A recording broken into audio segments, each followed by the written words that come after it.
Desde la llegada del cine al Perú a finales del siglo XIX hasta la actualidad, han transcurrido alrededor de 128 años, tiempo en el cual se vieron nacer grandes clásicos de la cartelera peruana. Pero mientras los años pasaban y nuestro séptimo arte envejecía, industrias como las de Hollywood, Europa y algunos vecinos de Latinoamérica se iban adaptando y sufriendo grandes cambios a través de los años, desde lo técnico hasta lo narrativo, desde lo artístico hasta lo comercial. Es aquí donde hacemos introspección. ¿Cómo nos ha ido realmente en este hermoso y caótico país llamado Perú? ¿Cómo es que nuestro cine le iba bien en los 80s para caer agónicamente en el nuevo siglo, resurgir de nuevo la década pasada, desplomarse una vez más y en la actualidad con nuevos rostros, un atisbo de nuevas ideas? No es descabellado decir que, con las mismas películas, es posible que estemos en presencia de otra cartelera.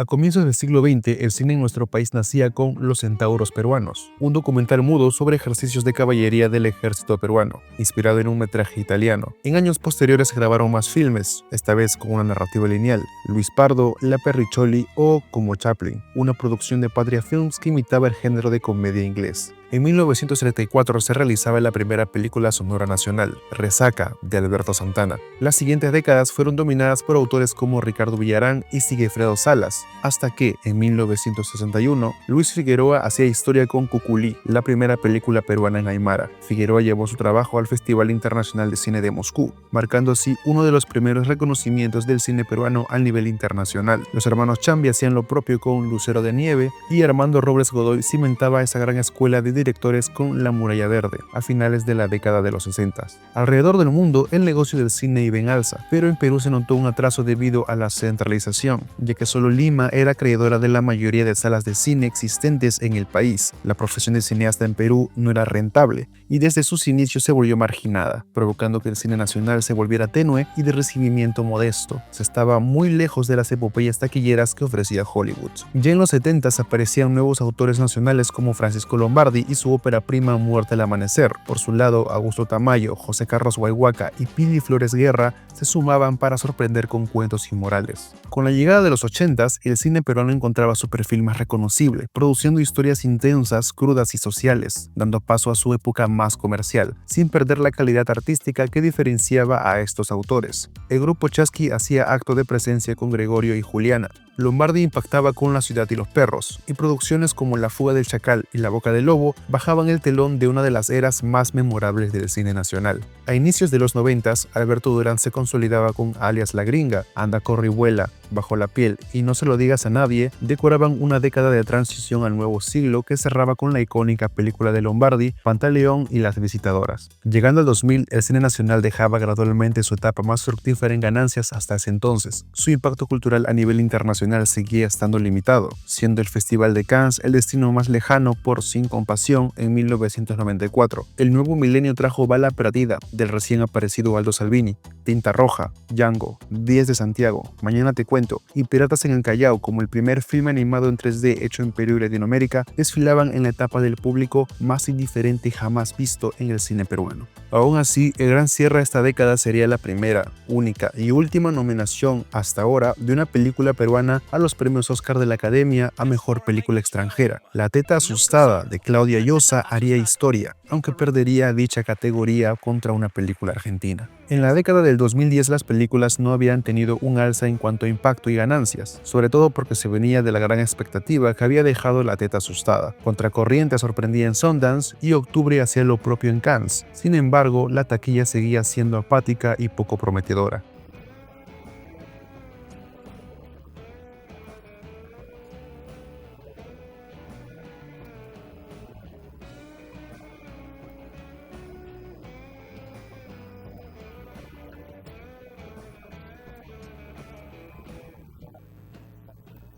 En abril de 2013, Carlos Alcántara irrumpió en la cartelera peruana con Asumare la película, una adaptación de una rutina de stand-up en la cual seguimos su vida, su relación con su madre, sus problemas al crecer en un barrio popular y sus intentos por salir adelante. La película se convirtió en la más vista de la historia del país, superando los 3 millones de espectadores a nivel nacional, marcando un antes y un después en la industria peruana. Asumare demostraba que con una buena película y un buen marketing se podía competir con tanques hollywoodenses. El público no tardaría en encontrar una identidad con lo que parecía ser un simple biopic, pero que terminó por definir lo que vendría después.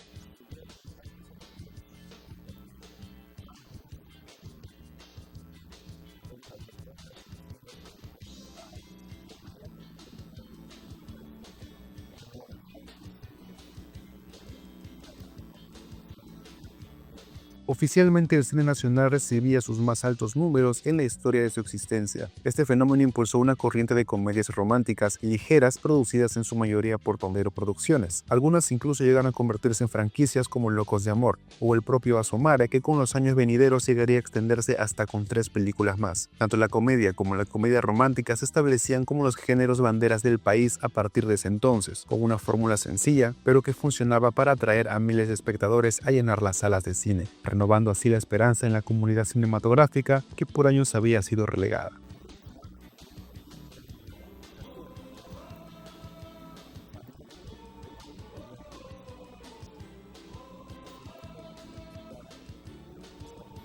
Con la llegada y el éxito de la comedia comercial, otros géneros como el drama o el terror buscaban abrirse un camino entre las preferencias del espectador, entre ellas Cementerio General, que aprovechaba la acogida del público para obtener una taquilla decente. Pero mientras más propuestas de Tondero y directores limeños aparecían, más se revelaba la otra cara de la moneda en este auge sin precedentes, ya que se estaba marcando una tendencia oscura a solo privilegiar productos similares a la comedia o hechos en la capital. Solo un sector del cine peruano logró entrar al círculo comercial, mientras que otro tipo de producciones, especialmente las regionales o de temática social como Huñaypacha, Retablo, Magallanes o La Última Tarde, enfrentaron muchas dificultades para acceder a salas de cine y audiencias más grandes, a pesar de ser bien recibidas por la crítica y laureadas a nivel internacional. Mientras tanto, el atractivo de comedias comerciales, entre románticas y uno que otro musical, pisaban fuerte con A los 40, El Gran León, No me digas solterona, Avenida El Arco, Recontra Loca y La peor de mis bodas, radicando mayormente en un tono ligero, humor cotidiano y temáticas urbanas. Todas estas conectaron con la experiencia de la clase media limeña. De manera inevitable, la comedia se volvió el motor del cine comercial peruano durante esos años, siendo el precio a pagar el dejar atrás en todo aspecto a películas del interior del país y propuestas independientes.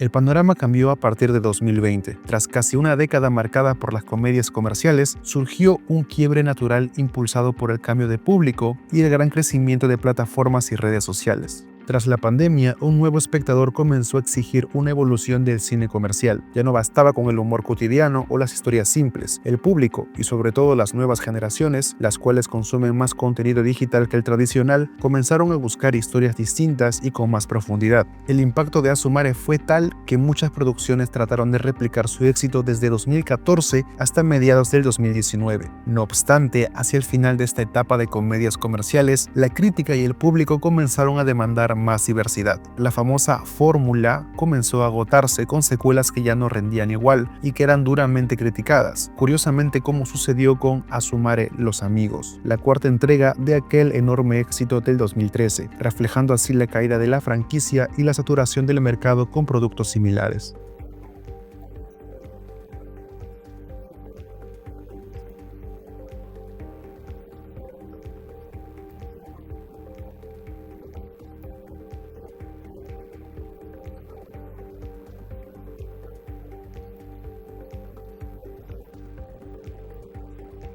Entre 2024 y 2025, el cine peruano tuvo una expansión notable de sus géneros, formatos y público. La cartelera ya no era dominada solo por comedia tradicional y comenzó a abrirse hacia narrativas más variadas. Durante 2024 se estrenaron títulos como Vaguito y Chabuca, y si bien entre ellas no tenían mucho que ver, en medios digitales se creó una especie de campaña para apoyar de alguna forma u otra a estas dos producciones que estaban peleando en la cartelera. Mientras que Vaguito supuestamente destinaría sus ganancias a albergues de perros sin hogar, Chabuca generaba polémica en redes por su adaptación distorsionada de ciertos personajes. Durante esta nueva etapa, el cine peruano comenzaba a recibir títulos diversos como Muertos de Risa, una comedia dramática dirigida por Gonzalo Ladines, que contaba la historia de un host de televisión que enfrenta situaciones críticas en su vida, mostrando un humor más oscuro y reflexivo. Aunque tuvo poca difusión comercial, fue la apertura hacia propuestas artísticas menos convencionales vez y más críticas. Por otro lado, Cuadrilátero, con un drama surrealista y tensión interpersonal, Reinas tocó un enfoque social y más femenino, o la polémica Vivo o Muerto, El expediente García, como un thriller político que sorprendió al hablar de un tema controversial. Estas nuevas propuestas demostraban que el público peruano estaba respondiendo a películas más diversas, donde conviven el humor costumbrista, el drama social y temáticas más oscuras. 2025 se marcaba como un año disruptivo en el cine nacional, ya que como pasó con Asumar en su momento, se establecía un precedente, se presentaban propuestas más arriesgadas. Llegaba a salas de cine My Story Love,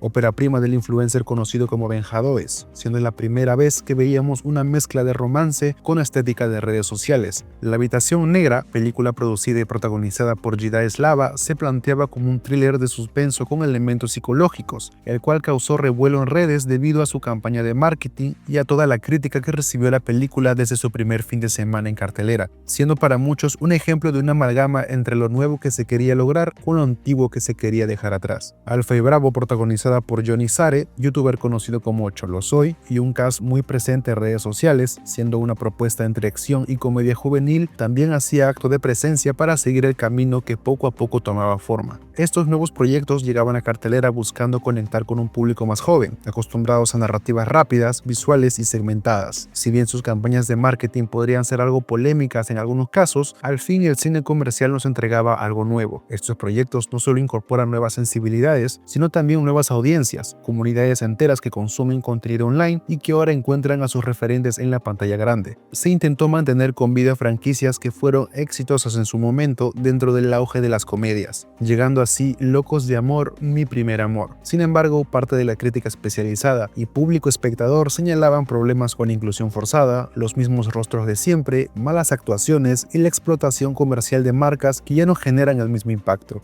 Eso no quiere decir que el cine tradicional se dejó de lado, ya que películas como Huelaj Pirja, Nanito, Mistura o Chavín de Huántar se perfilaron como producciones sorprendentes en calidad, yendo de la mano con las propuestas poco convencionales, dejando claro que existe un equilibrio perfecto entre lo clásico y lo nuevo. La ola de los últimos años, con influencers, nuevas voces, propuestas arriesgadas y formatos nuevos, demuestran que el cine nacional está entrando en una nueva etapa, una etapa que se alimenta de la cultura popular, de las redes sociales, de los nuevos hábitos de consumo y de una nueva generación que está dispuesta a experimentar.